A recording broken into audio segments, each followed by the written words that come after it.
ঘড়ির কাঁটা তখন ৯টা পড়েনি, কিন্তু বৈশাখের চড়া রোদ ইতিমধ্যেই নিজের দাপট দেখাতে শুরু করেছে।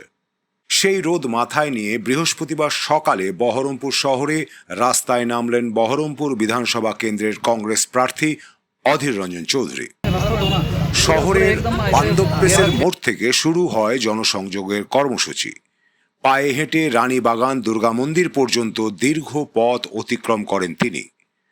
হুটখোলা গাড়ি নয়, বিলাসবহুল কনভয় নয়, সাধারণ মানুষের সঙ্গে সরাসরি যোগাযোগী ভরসা অধীরের।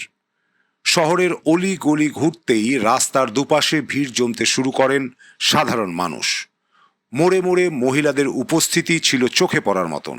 কেউ হাত নাড়লেন, কেউ এগিয়ে এসে কথা বললেন, আবার কোথাও থেমে প্রবীণদের আশীর্বাদ নিতেও দেখা গেল তাকে। চেনা হাসি মুখে, ঘরের ছেলের মতো সহজ ভঙ্গিতে সকালবেলা এই জনসংযোগ কার্যত জনজোয়ারে পরিণত হয় বহরমপুরে।